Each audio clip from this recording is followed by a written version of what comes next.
En las calles polvorientas de un barrio humilde de Ciudad de México vivía Emilio, un niño de apenas 12 años. A simple vista parecía como cualquier otro, delgado, con cabello oscuro y desordenado, siempre con ropa gastada que heredaba de primos o vecinos.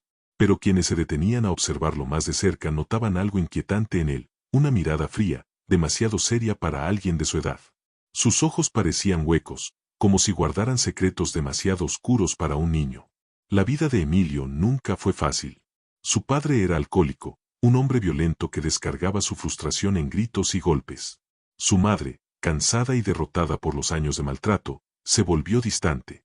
Apenas le dirigía la palabra a su hijo, salvo para darle órdenes rápidas o reproches. La casa, más que un hogar, era una prisión llena de silencio y miedo. A los 8 años, Emilio ya mostraba señales que nadie quiso ver. Los vecinos lo sorprendían maltratando animales, gatos callejeros, pájaros atrapados en trampas improvisadas.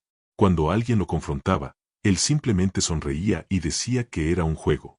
Sus maestros notaban que nunca hablaba de sus amigos ni de sueños infantiles. En cambio, llenaba sus cuadernos de dibujos inquietantes, sombras con ojos vacíos, figuras ensangrentadas, frases como todos se van a dormir. Pero en el barrio, la gente lo justificaba. Pobre niño, con la familia que tiene, decían unos. Otros lo veían como un muchacho callado, tímido, sin imaginar que esa timidez escondía un mundo interior perturbador. El padre de Emilio solía repetirle: «Eres un inútil, nunca serás nada». Esas palabras se le clavaron como cuchillos invisibles, forjando en él una mezcla de rencor y vacío. Con el tiempo, Emilio aprendió a esconder sus verdaderos impulsos. Jugaba en la calle como cualquier niño, pero siempre mantenía distancia. Observaba a los demás en silencio, como si fueran piezas de un tablero. Mientras los otros reían y corrían detrás de un balón, él analizaba cada movimiento, cada expresión de miedo o dolor. Una vecina, doña Teresa, recordaba haberlo visto sentado por horas en la banqueta, mirando fijamente a los niños más pequeños mientras jugaban. Ese niño no pestañeaba, era como si los estudiara, contó después. El aislamiento se volvió su mundo. No tenía amigos, solo un cuaderno donde escribía frases que parecían sacadas de una mente adulta. Ellos son débiles. Ellos confían demasiado. Ellos no saben que el juego ya empezó. La primera vez que mostró su lado más oscuro fue una tarde en el patio de la escuela. Un compañero lo molestó, llamándolo rarito. Emilio no respondió. Solo lo miró con frialdad, y sin decir palabra, tomó un lápiz y se lo clavó en la mano. El niño gritó, y los profesores intervinieron de inmediato. Cuando lo cuestionaron, Emilio respondió con voz calmada. Solo quería ver qué pasaba. El incidente fue tratado como un simple acto de rebeldía infantil. Lo castigaron con tareas extras y lo enviaron a casa con una nota para sus padres. Pero nadie buscó ayuda psicológica. Nadie pensó que aquel acto era una señal de algo mucho más profundo. En casa, el ambiente seguía siendo un infierno. Las peleas entre sus padres eran constantes. Emilio aprendió a encerrarse en su cuarto, donde pasaba horas completas escribiendo y dibujando. Allí, en ese silencio forzado, su mente se llenaba de ideas cada vez más retorcidas. Para él, la vida no tenía valor. Había aprendido que la violencia era la única forma de ser escuchado. Y en ese rincón oscuro de su infancia rota, Emilio comenzó a planear lo que pronto se convertiría en su primer juego macabro. Porque, aunque todos lo veían como un niño dañado por la vida, la verdad era que Emilio ya había cruzado una línea invisible. Y pronto, todo el barrio lo descubriría de la forma más aterradora. Era una tarde nublada en el barrio cuando ocurrió la primera desaparición. Los niños jugaban en la calle, corriendo entre charcos y gritando como siempre. Entre ellos estaba Tomás, un chico de 9 años, alegre y confiado, que solía compartir canicas con Emilio. Aunque no eran amigos cercanos, Tomás lo buscaba de vez en cuando para jugar. Emilio, con su mirada fría y su sonrisa apenas esbozada, aceptaba en silencio. Ese día, Emilio lo invitó a acompañarlo a un terreno baldío al final de la calle. Le dijo que había encontrado algo interesante, un escondite donde guardaba tesoros. Tomás, inocente, lo siguió sin dudar. No sabía que estaba entrando en la trampa de un juego macabro. El terreno estaba desierto, lleno de escombros y basura. Emilio caminaba al frente, mientras Tomás lo seguía curioso. ¿Dónde está tu tesoro?, preguntó el niño. Emilio lo miró con calma y respondió: aquí, pero tienes que adivinar qué es. El silencio se volvió pesado. Tomás comenzó a incomodarse. Dio un paso atrás, pero Emilio lo sujetó del brazo con una fuerza sorprendente para alguien de su edad. Fue entonces cuando mostró su verdadero rostro. Ya no era el niño callado, sino alguien que disfrutaba del miedo en los ojos de su víctima. Lo que ocurrió después nunca quedó del todo claro. No hubo testigos. Solo se supo que Tomás nunca regresó a casa esa noche. Sus padres, desesperados, lo buscaron por todo el barrio. Los vecinos se unieron con linternas, gritando su nombre en la oscuridad. Pero el terreno baldío permaneció en silencio. Días después, el cuerpo de Tomás fue encontrado en ese mismo lugar. La policía llegó, tomó fotos y levantó evidencias. El barrio entero quedó en shock. Nadie entendía cómo un niño alegre podía haber terminado así. Las autoridades concluyeron que había sido obra de algún criminal que pasaba por la zona. Pero Emilio, sentado en la banqueta frente a su casa, observaba todo con una calma perturbadora. En su cuaderno, esa misma noche, escribió una frase que helaba la sangre. El primero ya se durmió. Y nadie sospecha de mí. Los días siguientes, Emilio se comportó como si nada hubiera pasado. Asistía a la escuela, hacía sus tareas, jugaba en la calle. Pero dentro de él, algo había cambiado. La sensación de poder que experimentó aquella tarde se volvió adictiva. Había descubierto que podía controlar la vida de alguien más, y ese secreto le daba una extraña satisfacción. En clase, mientras los demás niños resolvían problemas de matemáticas, él llenaba las páginas de su cuaderno con dibujos oscuros, figuras pequeñas con los ojos cerrados, alineadas como muñecos caídos. En la parte superior, escribía palabras que parecían mantras: uno ya duerme, faltan más. El barrio, por su parte, vivía en tensión. Los padres prohibían a sus hijos salir solos. Se rumoraba que algún extraño merodeaba las calles, que había que tener cuidado. Nadie, ni por un segundo, sospechaba de Emilio. Es solo un niño callado, ¿cómo podría? Decían los vecinos. Pero los que lo miraban de cerca empezaban a notar detalles inquietantes. Su sonrisa aparecía en los momentos menos apropiados, como cuando alguien lloraba recordando a Tomás. Sus ojos parecían brillar de satisfacción en medio de la tragedia. Una maestra, alarmada por los dibujos en su cuaderno, trató de hablar con sus padres. Pero el padre, borracho, le respondió con desprecio. Ese chamaco siempre inventa tonterías. Déjelo, ya se le pasará. Lo que nadie sabía era que Emilio ya estaba planeando su siguiente movimiento. En su mente, el crimen no había sido un error ni un arrebato, había sido el inicio de un juego que apenas comenzaba. Una noche, escribió con letra temblorosa en su cuaderno: ellos son mis juguetes. Nadie me detendrá. Y así, con apenas 12 años, Emilio había cruzado definitivamente la línea que lo separaba de la infancia normal. Había probado la oscuridad, y quería más. Después de la desaparición de Tomás, el barrio se sumió en un miedo constante. Los padres ya no dejaban salir a sus hijos después de la escuela, y las calles, antes llenas de risas, ahora parecían vacías. Pero para Emilio, esa tensión no era un castigo, era un premio. Cada lágrima, cada grito de desesperación, lo alimentaba como si fueran aplausos en un espectáculo que él había creado. En su cuarto, el cuaderno se convirtió en su más grande tesoro.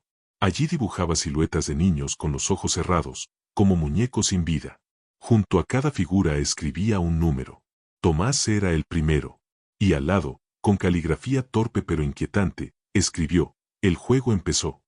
Pronto, Emilio fijó la mirada en otra víctima, Sofía, una niña pequeña que solía pasar frente a su casa rumbo a la tienda. Tenía 9 años, cabello trenzado y una sonrisa inocente que contrastaba con la frialdad de Emilio. Un día, se acercó con un dulce en la mano y le dijo: ¿quieres ver un lugar secreto donde escondo mis tesoros? Sofía dudó, pero la curiosidad infantil la hizo aceptar. Sin embargo, antes de que pudiera seguirlo, la madre de la niña apareció y la tomó del brazo. No hables con desconocidos, Sofía. La mujer no lo miró 2 veces. No lo consideraba peligroso. Después de todo, Emilio era solo un niño del barrio. Esa noche, Emilio escribió con furia en su cuaderno: ella se escapó, pero volveré a intentarlo. Los intentos continuaron. Con dulces, con juegos, con promesas de secretos. Pero no siempre tenía éxito. A veces, los padres aparecían a tiempo. Otras, los niños simplemente se negaban. Aún así, Emilio no se desanimaba. Para él, Todo era parte del mismo juego, la cacería. Lo que realmente disfrutaba era ver el miedo crecer en el vecindario. Desde la banqueta, observaba a los adultos discutir, culpar a desconocidos, organizar patrullajes improvisados. Nadie sospechaba de él, y eso lo hacía sentir invencible. Con el tiempo, Emilio comenzó a cambiar su comportamiento en la escuela. Ya no se limitaba a dibujar sombras en su cuaderno, ahora escribía frases que helaban a quienes lograban verlas. Todos caerán. Ellos son míos. Nadie me puede detener. Una maestra, alarmada, intentó hablar con el director, pero éste desestimó las preocupaciones. Es solo imaginación infantil, cosas de niños raros. Ese descuido permitió que Emilio siguiera escalando su juego macabro sin obstáculos. Los vecinos empezaron a notar su presencia en los lugares equivocados. Una señora lo vio rondando cerca de la escuela primaria después del horario de salida. Otra lo sorprendió merodeando por un callejón donde jugaban niños pequeños. ¿Qué haces aquí?, le preguntaron varias veces. Él siempre respondía lo mismo, con su voz baja y tranquila. Solo estoy jugando. Pero lo que realmente jugaba no era visible para los demás. Era el juego del poder, de la manipulación, del miedo. Una noche, el barrio entero se estremeció de nuevo. Otro niño, Ricardo, desapareció cuando salió a comprar tortillas. Nadie lo volvió a ver. La policía fue llamada de inmediato, pero no encontró rastros claros. Esa misma noche, Emilio escribió en su cuaderno: el segundo ya duerme. Falta el tercero. Y dibujó otra silueta en la página, con los ojos cerrados y una sonrisa torcida. Ahora Emilio no solo actuaba, disfrutaba del eco que dejaban sus acciones. Cada desaparición reforzaba su sensación de control. Para él, el barrio entero era un tablero, y él era el jugador principal. Ya no era suficiente lastimar en silencio, ahora quería que su presencia se sintiera, que el miedo creciera hasta convertirse en una sombra que todos pudieran respirar. Porque en su mente, él no era un niño cualquiera. Él era el dueño de un juego macabro que apenas estaba comenzando. El barrio ya no era el mismo. Las risas infantiles habían desaparecido y las calles parecían desiertas. Los padres caminaban nerviosos, sosteniendo a sus hijos de la mano, mientras las patrullas recorrían sin rumbo fijo las avenidas. La sensación de miedo era tan densa que parecía respirarse en el aire. Pero Emilio se movía entre esa tensión como pez en el agua. Observaba desde las esquinas, escuchaba los rumores y anotaba en su cuaderno cada detalle de la histeria colectiva. Para él, todo formaba parte de su juego. Hasta que una noche, cometió un error. Era tarde cuando doña Teresa, una vecina curiosa, lo vio caminar acompañado de un niño pequeño hacia un callejón oscuro. Al principio pensó que era algo normal, pero algo en la forma en que Emilio lo guiaba la inquietó. Decidió seguirlos en silencio. Desde la sombra, observó cómo Emilio sacaba un dulce de su bolsillo y lo ofrecía al niño, mientras lo convencía de entrar a un terreno baldío. La sonrisa de Emilio no era la de un niño jugando, era algo distinto, algo que helaba la sangre. El corazón de doña Teresa se aceleró. No esperó más, corrió hacia ellos gritando el nombre del niño. Emilio, sorprendido, soltó al pequeño y lo miró fijamente. Por un instante, sus ojos se encontraron, y doña Teresa sintió un escalofrío recorrerle la espalda.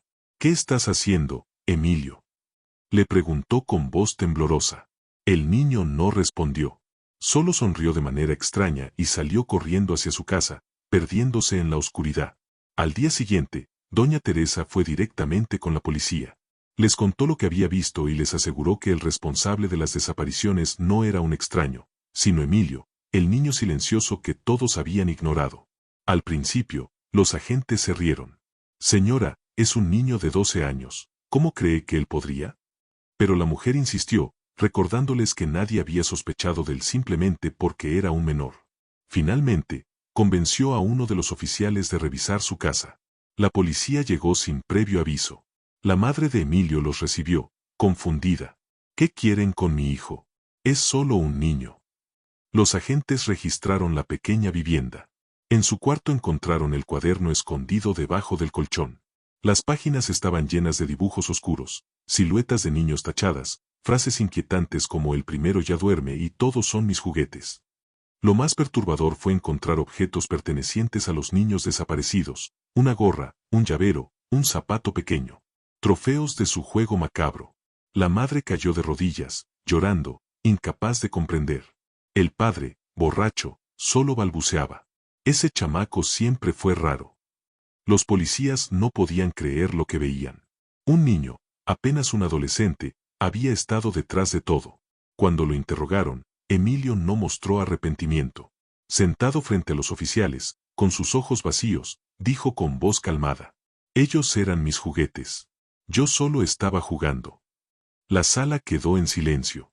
Nadie podía creer lo que escuchaba. El caso sacudió no solo al barrio, sino a todo el país. Los periódicos titularon con frases como "El niño asesino" y "El monstruo de 12 años". Psicólogos y criminólogos debatían cómo era posible que alguien tan joven hubiera desarrollado una mente tan retorcida. Pero lo más aterrador fue lo que dijo antes de ser enviado a un centro psiquiátrico juvenil: no importa que me encierren. Yo sé esperar, y cuando salga, seguiré jugando. El barrio nunca volvió a ser igual. La gente hablaba en susurros del niño que todos conocían, el mismo que jugaba en la calle y que resultó ser el origen de sus peores pesadillas. Y la casa donde vivía Emilio quedó marcada para siempre como un lugar maldito. Algunos vecinos aseguraban que, por las noches, aún se podía ver una silueta pequeña asomada a la ventana, observando en silencio. Si esta historia te estremeció, no olvides darle like, suscribirte al canal y dejar tu comentario. ¿Qué opinas de este caso perturbador? Tu voz ayuda a mantener viva la memoria de estas historias oscuras. Nos vemos en el próximo video.